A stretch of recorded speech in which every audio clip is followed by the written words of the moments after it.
Pernah kepikiran nggak gimana caranya ide di kepala kita tiba-tiba bisa jadi aplikasi yang kita klik-klik di layar?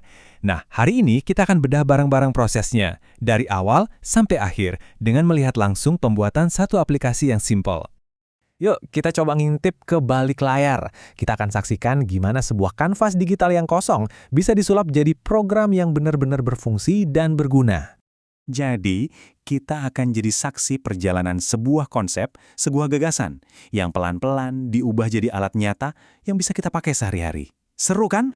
Oke, ini dia peta perjalanan kita. Kita mulai dari tujuannya, bikin cetak birunya, pilih peralatannya, bangun kerangkanya, sambungin kabel-kabelnya, dan terakhir kita lihat hasilnya. Persis kayak bangun rumah, setiap langkahnya penting dan saling berhubungan. Oke, langkah pertama dan paling penting. Setiap proyek itu harus jelas dulu tujuannya kan?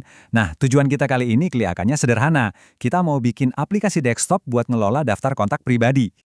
Simple aja, tapi harus bisa nambahin kontak baru, plus fotonya, bisa nyari, ngedit detail, bahkan satu kontak bisa punya banyak nomor telepon. Nah, untuk bisa melakukan semua ini, artinya semua informasi tadi perlu rumah yang rapi di belakang layar. Eits, tahan dulu, jangan buru-buru ngoding. Sebelum nulis satu baris kode pun, kita harus bangun fondasinya dulu. Kita perlu cetak biru buat data kita. Nah, disinilah kita masuk ke dunia desain database. Coba bayangin kalau kita asal-asalan, terus semua data kita campur aduk jadi satu di tabel raksasa kayak gini. Lihat deh, nama Budi dan alamatnya diulang-ulang.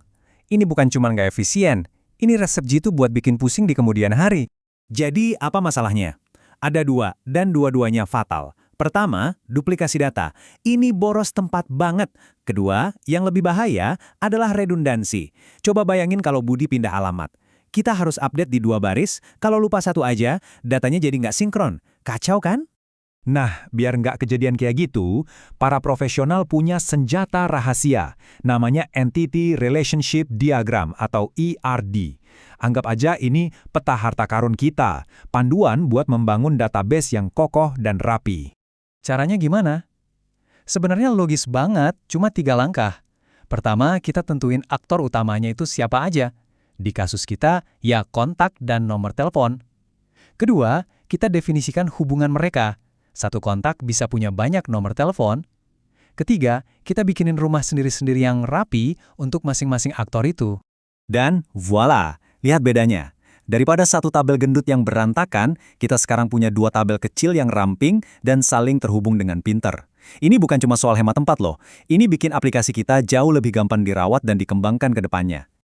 Oke, cetak biru udah di tangan, rencana udah matang. Sekarang, yuk kita masuk ke bengkel kerja dan pilih 3 perkakas utama yang kita butuhkan buat mulai membangun.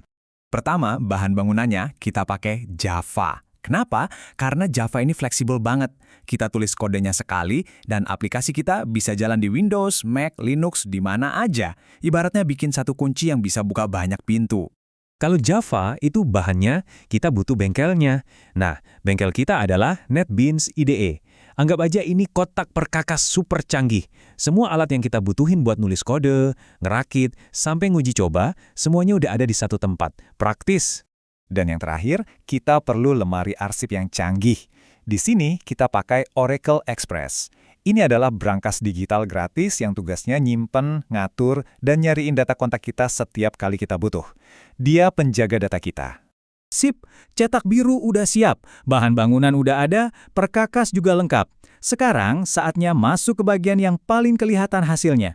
Kita mulai bangun wajah dari aplikasi kita, yaitu antar muka penggunanya. Percaya nggak? Dulu, zaman Bahela, programmer itu harus nulis kode puluhan baris, cuma buat nentuin posisi dan ukuran satu tombol di layar. Repot banget, manual, dan butuh kesabaran ekstra. Tapi sekarang, jauh lebih asyik. Di IDE modern kayak NetBeans, kita punya yang namanya GUI Builder. Bikin tampilan jadi semudah nyusun balok mainan. Tinggal pilih komponen, seret, taruh di tempat yang kita mau. Langsung kelihatan hasilnya. Oke, tampilannya udah cakep. Tapi tampilan cantik kalau nggak ada otaknya ya percuma kan? Nah, sekarang adalah momen penting di mana kita bakal nyambungin setiap tombol dan kotak di layar ini ke mesin logika dan database di belakangnya. Proses ini namanya event handling. Gampangnya, setiap tombol itu kita kasih penjaga yang super waspada. Jadi pas tombol simpan diklik, si penjaga ini langsung teriak, "Hei, lakukan perintah ini!" Dan perintah buat nyimpen data pun dijalankan. Tapi tunggu dulu, aplikasi kita kan ngomong pakai bahasa Java, sementara database-nya pakai bahasa Oracle. Gimana caranya biar mereka nyambung? Nah, disinilah pahlawan kita muncul, JDBC Driver. Anggap aja dia penerjemah profesional yang bikin aplikasi dan database bisa ngobrol lancar tanpa salah paham. Oke, coba kita tarik napas dulu dan mundur sedikit. Kita lihat gambaran besarnya ya. Kita udah nempuh perjalanan yang luar biasa. Dari sekedar ide, kayaknya seru nih bikin aplikasi kontak, sampai jadi sebuah program yang beneran berfungsi. Jadi, kita mulai dari bikin rencana data yang matang. Terus kita siapin peralatannya, kita bangun tampilannya, kita kasih otak dengan koda, dan kita sambungin semuanya. Ternyata, sesuatu yang kelihatannya rumit kalau dipecah jadi langkah-langkah yang logis, jadi sangat bisa dikerjakan. Proses yang baru aja kita lihat ini bukan cuma resep buat bikin buku kontak loh. Ini adalah pola dasar, kerangka, untuk membangun ribuan jenis aplikasi lainnya. Jadi pertanyaannya sekarang, kalau cetak biru ini ada di tangan Anda, kira-kira ide besar apa yang bakal Anda wujudkan?